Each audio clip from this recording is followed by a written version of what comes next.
Alright, you bikers, today on the channel, check out the new Engwe Engine Pro 2.0 with a 52 volt, 16 amp hour battery hidden there in the down tube on this folding e-bike. It's brand new from Engwe in 2024.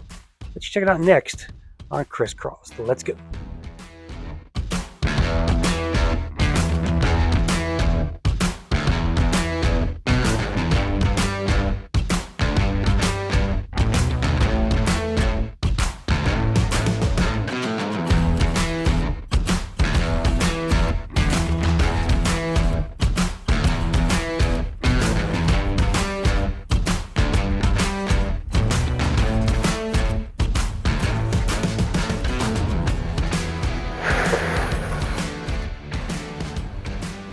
Alright guys, you're looking at the Engwe Engine 2.0. Now this is an e-bike I've been wanting for a while, and they made some upgrades to this e-bike, most of which I love, but one that I hate. So we'll get into that in a second, but this is in the blue color, and Engwe's been around for a number of years. They've had this bike on sale for ever since I can remember, and there's some versions of this on the market with some different brands that have that kind of same frame.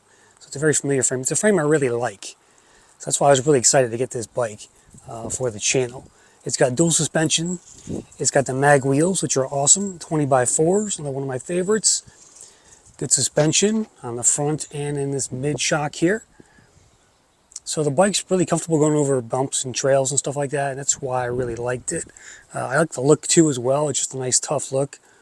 And they did a nice job with the new color schemes. I think it comes in black and green as well. I'll check on that. But we're working with some new upgrades here, including a 750 watt motor, which is down here in the rear hub. And this one peaks at 1200 watts versus the old one, which peaked at 1000 watts. Looking at a Shimano Altus derailleur down here with a derailleur guard. Nice, looks like a rust-proof chain on there. Here's your rack. You've got brake light as well. And there's your shock over here. It's not adjustable or anything, but it's a basic shock, but it does work pretty well. And of course you get your keys underneath. You have to turn the bike on, leave one key in here. So I suggest getting a little one of those lanyard chains and just attaching it to the wires here, and then saving the other key for somewhere else. Here's a look at that front tire. You got 160 millimeter rotors over here. I'd like to see 180 on the fronts. Hydraulic disc brakes. And you get these nice Chow Yang tires with a nice knobby tread on here to round out the tire area, including a metal fender as well. You got your front headlight, of course, and your basic shocks with lockout and preload. Nothing to write home about there, but it's a decent shock overall. And of course you got your folding stem. So you're just going to pop this down and you can fold down that, and then the bike folds in half as well right here on this hinge. Just pop the left latch open and then fold it out like that. Okay, the second change in this e-bike is the battery size. So located in here, this down tube, is a 52 volt, 16 amp hour battery. That's above average size, and the fact that it went to 52 volt is just awesome. I really wanted to put a second battery on this and make it kind of my daily driver.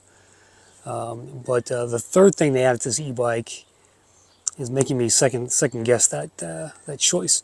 So there is now a torque sensor on this Engwe, and the way it's set up here, it's a little strange in my opinion. This is a bike you want to rip around the trails at 25, 28 miles an hour. You want that power on that throttle, and the way it's set up is you have to work a lot to get this bike going to 28. You can pedal somewhat comfortably in the mid-teens, but beyond that, your legs are gonna work to get this e-bike moving. So I'm not sure why they decided to put a torque sensor on a fat tire e-bike like this. To me, torque sensors just belong on commuter style e-bikes, smaller e-bikes that have less weight to them. This bike weighs, I think, over 70 pounds, so it's tough to get going when you're using a torque sensor on that kind of a motor. So, but we'll take it on the road here. I'll show you what I mean, and give you some more thoughts on how it rides.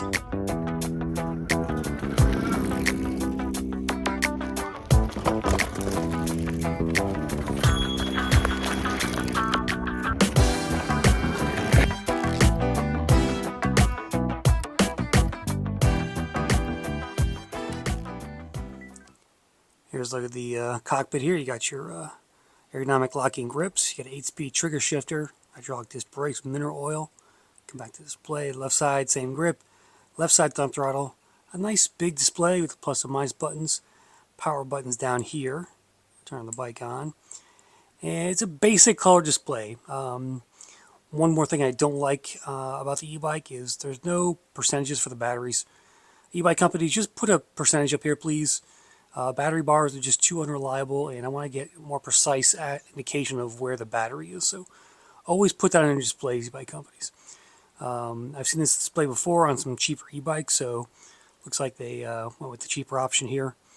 But it works, and it does the job. Of course, got your left side hydraulic disc brakes as well. These have mineral oil, and they stop the bike pretty well. Let's turn the light on. And you can see the front light there. Not a very big throw. It's a pretty small.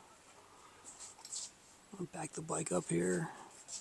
It's a pretty small throw, light there. So don't expect too much. And then the brake light looks like that. And it does blink when you press the brake indicator. Alright, let's go hop on this Engwe Engine Pro 2.0. In pretty nice dark blue. It's a pretty nice paint job on here in the sunlight. And I do wish I had plastic fenders versus the metal ones, but I love 20x4 dual suspension e-bikes. There's a few of these on the market, but Galarna, Vidalon has one. It's kind of the same frame, but Engwe's got one too, of course. So right now I'm in PS2. I'm doing 12.5 miles an hour with very little effort on that torque sensor. You can kind of hear the motor going behind me. And it's kind of just sputtering up a bit as you turn here. Like I'm pushing the pedals down, and it's kind of just like it's starting and going, starting and stopping, starting and stopping. So giving it some more effort here. Speed's picking up to 15. So it sounds a little more consistent back there in terms of the motor output. We'll go up the hill here. Starting to work at my legs now. Still doing about 15. That motor just seems pretty loud back there. I just don't like it how it sounds. It sounds a little off. Hey. He's got dual suspension too. And no motor.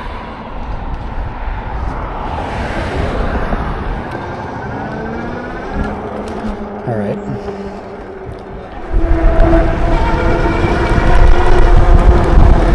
Up to 5 here. Ooh, it's nice and perky now. Hey, Doberman.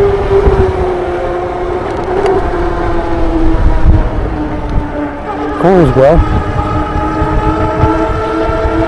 I was coming downhill here, so this pedaling was a little bit easier. Now we're kind of on flat ground. Yeah, it's really picking them down. You can really hear that engine rev. So you just cut out on me though. And that's another problem with how the torque sensor is set. As soon as you hit 28, there's like an immediate cutoff. And you just can't maintain that speed. I watched Mr. Central Driver's review of this e-bike as well. And that was his big complaint, just that 28 miles an hour.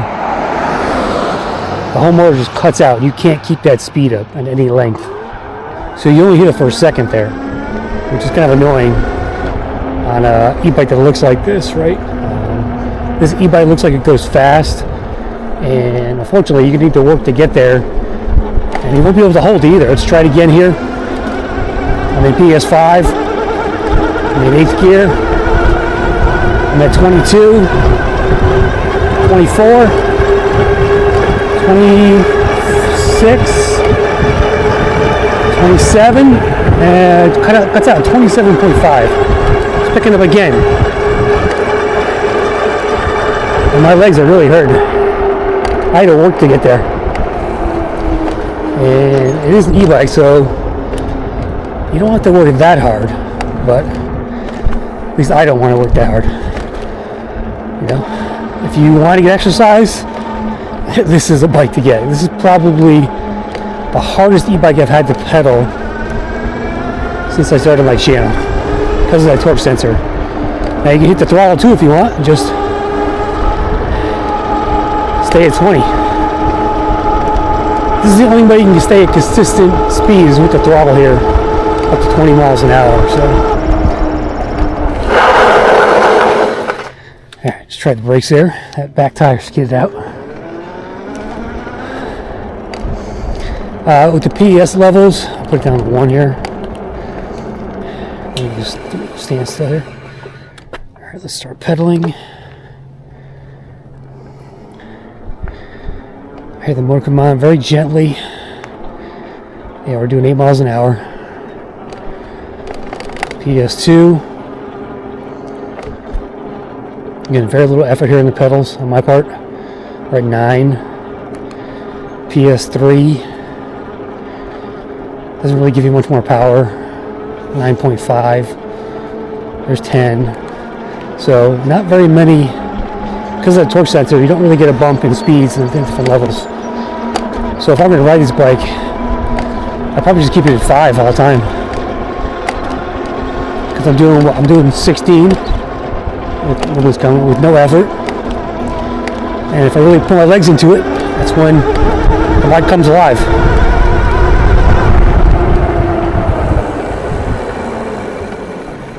So it's definitely a strange way to configure an e-bike of this kind of frame. It's got dual suspension, which I love. It's nice and bouncy. That's why I really wanted this e-bike. I don't have any dual suspension e-bikes right now. I've got a 26x4 coming, but I didn't have any 20x4s, and there's only a few of these on the market in terms of the different brands. So, but in my opinion, this bike is not quite there.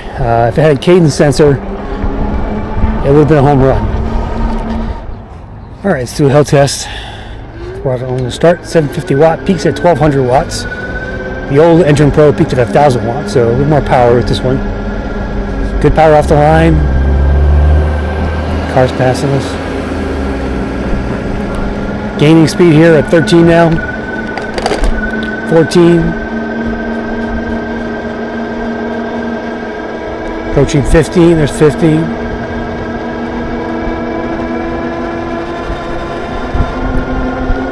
16. We hit 17 with throttle. No, 16.9 we hit. Alright, here's where it gets steeper. I'm going to start pedaling. I'm in 4th gear on mechanical gears. Alright, doing moderate effort. Yeah, we're doing 13. Maintaining 13 with a moderate effort. Now we're at 12.6, 12.5.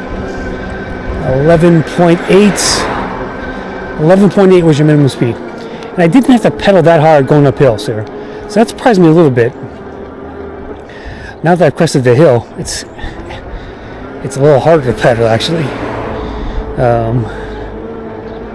So this bike is kind of weird. It just feels weird to ride. When I first got it, I forgot it had a torque sensor, and I literally thought something was wrong with the bike. Then I realized you gotta put some effort in here to move this e-bike.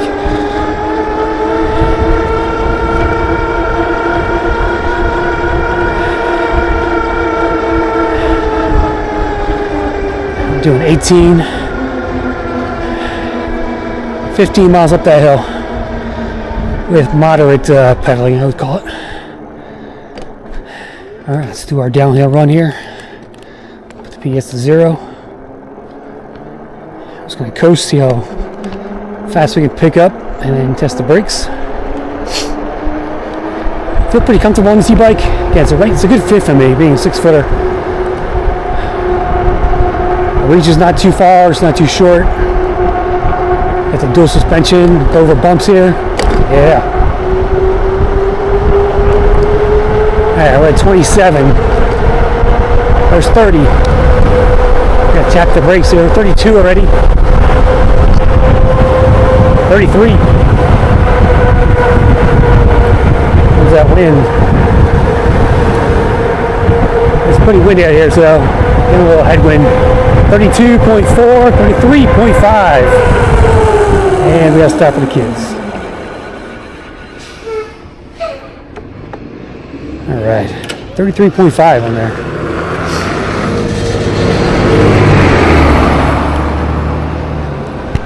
Put it PS5 here, gonna go up a hill here again.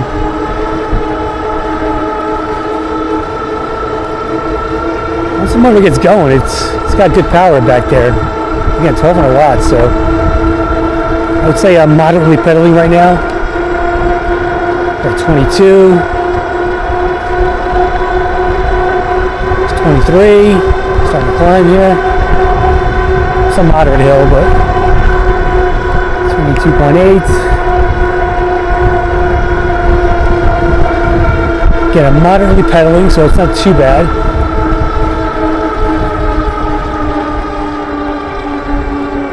Honestly, this bike works better up a hill than it does on flat ground, just the way the torque sensor works for some reason. I did ask the company if you could change the torque settings at all, but they didn't really give me the answer I was seeking. They just sent me something else about how torque sensors work.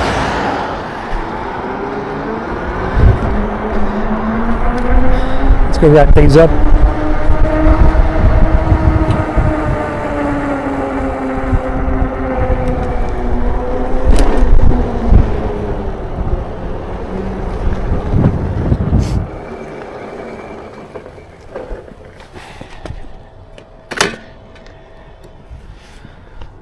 Alright, so there's your Engine Pro 2.0. Again, I love the bike on the outside. It's just kind of the insides that are sticking out to me as far as whether or not I'd buy this bike. If this bike had a cadence sensor, I'd buy it in a heartbeat because I just love that frame style, those tires, the mag wheels, the dual suspension, the 750 watt. Yeah, sign me up. What I can't live with is that cadence sensor. And no battery percentage on the display. And the other thing that annoyed me was this bike came, the only thing that was on the bike when it came was the rear tire and the frame. I had to put on the back rack, the back fender, the back brake light, the seat post, the front tire, the front fender, the lights, and the whole entire stem. So there's a lot of work involved putting this bike together. It took me like an hour just to do everything. And the pedals, of course, too. So be prepared to do some assembly when you get the Engwe Engine 2.0. I could live with that if that bike just had if the bike just had a cadence sensor, and then I'd be all into it, even with that display with the battery bars. But I'll put a link in the description. Pick one up if you want it. Again, if you want this bike, be prepared to pedal. That's the reason to get it, basically, and taking it off trail. It's really good up hills. I'll give it that. And it's got great looks as well. So those are the pros and cons. Hope you liked it. Buy it or not. I'll see you in the next crisscross. Thanks for watching, guys.